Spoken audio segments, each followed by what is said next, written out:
All right, let's talk about JavaScript. In this guide, we're going to dive deep into two of the most important ideas you'll ever encounter, functions and scope. Getting these down is, seriously, your first big step to writing code that's cleaner, way more powerful, and just better organized. So let's jump right in.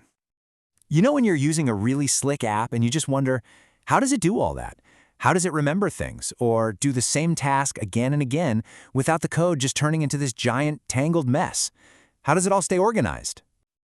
Well, the secret isn't really a secret. It all comes down to a powerful duo. Functions, which are the bits of code that do all the work, and scope, which is basically the set of rules they have to follow. If you can master these two, you unlock so much power to write clean, efficient code. So let's think about this like we're building up your personal coding toolkit. These aren't just some abstract concepts. These are the real, practical tools you're going to be reaching for every single day you write code. Okay, so what's the real difference here? It's pretty simple. Functions are like the specialized tools in your toolkit. Think of them as little mini programs you can name and then use over and over again. And scope? Well, that's the rulebook. It tells you where those tools and all the variables they work with are actually allowed to be used. All right, first stop on our tour, the tools themselves. We're going to break down what a function is actually made of, piece by piece, to see exactly how these things tick.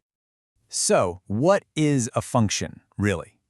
At its heart, it's just a block of code that you can reuse and you give it a name. Instead of writing the same logic 10 times, you write it once, pop it in a function, and then just call that function by its name whenever you need it. This is the absolute foundation of keeping your code organized. Now, this is how functions get their information. Think of a function like a machine. On the left, you see the parameters. They're like the empty slots on that machine, just placeholders for the stuff it needs to do its job. On the right, you have the arguments. Those are the actual things, the real values you feed into those slots when you turn the machine on. But functions don't just do things. They can also give you something back. I love this analogy. Imagine you send a friend on a quest. When they come back, they bring you a valuable item they found. In the world of functions, that item they bring back is the return value. It's the answer, the result, the little gift the function gives you after it's finished its job. Okay, so we know what a function is, but it turns out there's a whole family of them in JavaScript. There are a few different ways to write functions, and each one has its own little personality and is good for different situations. Let's do a quick roll call of the main types. First, you've got anonymous functions. Just like the name says, they don't have a name. Great for quick one-off jobs.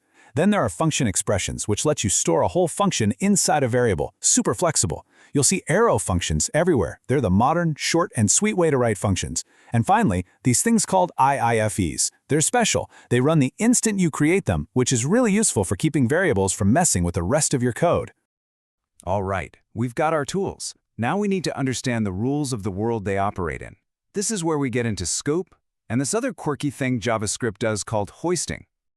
Scope is really all about accessibility, where your variables can be seen and used. Think of global scope like the entire neighborhood. If you declare a variable out there, it's public knowledge. Anyone from any house can see it. But local scope, that's like one private room inside a house.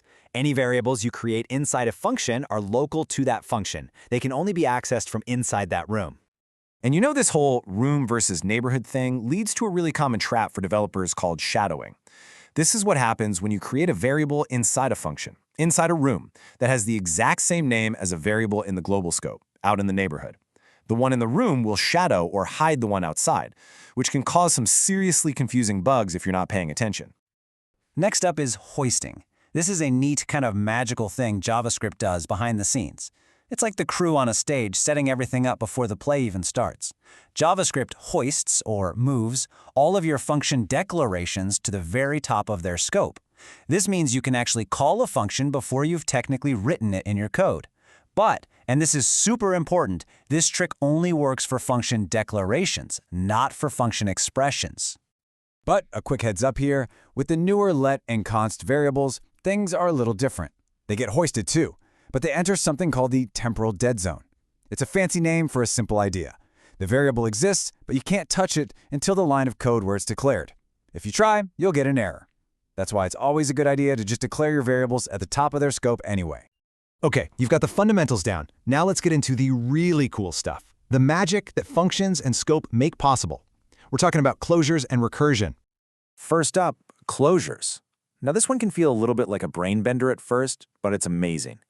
A closure is a function that remembers the variables from the place where it was born, even after that place is long gone. The best way to think about it is like a time capsule. The function seals away the variables it needs and can open that capsule and use them anytime it wants, forever. Let's make this real. Check this out. We're building a simple counter. So we have an outer function, and inside it we create a local variable called count. Then, that function returns a brand new inner function. This little inner function is our closure. It has a special, private link back to that count variable. It's like it has its own private memory. Okay, so we call our new counter function for the very first time, and yeah, just like we thought, we get 1. The inner function reached into its memory, found the count variable, added 1 to it, and gave us the result. But this is where the magic happens. We call the exact same function again. And look at that, we get 2. The closure remembered that the count was 1, and it just picked up where it left off. This is how closures maintain their state between calls. And this pattern is incredibly powerful for things like creating private data, or even building factories that generate customized functions for you. Okay, another powerful concept, recursion. This is a completely different way of thinking about problems. It's when a function solves a problem by calling itself. The whole trick is to take a big problem, break it down into a smaller, identical version of itself, and keep doing that until you hit a super simple base case that you can solve instantly. Let's trace this out with the classic example. Finding the factorial of 5. The function starts by calling itself with 4. Then that one calls a function with 3, and so on, digging deeper and deeper. This keeps going until it finally hits our base case, factorial of 1, which just returns 1. Then the whole thing unwinds. 2 multiplies by that 1, then 3 multiplies by that result, and it all bubbles back up to the top, giving us our final answer, 120. Whew. Okay, we have covered a ton of ground, from the absolute basics all the way to some pretty advanced stuff. So let's just take a second and recap the awesome new tools you have in your belt now. Your developer toolkit is officially upgraded. You now get the different kinds of functions and when to use them. You understand the rules of scope and the mind-bending power of closures. You know about hoisting, that little behind-the-scenes setup, and you have recursion, a super elegant way to solve big problems. So you're armed with all this new knowledge. You can write code that's more efficient, smarter, and way more powerful. The question isn't really how to do it anymore, it's what you're going to do with it. So what will you build first?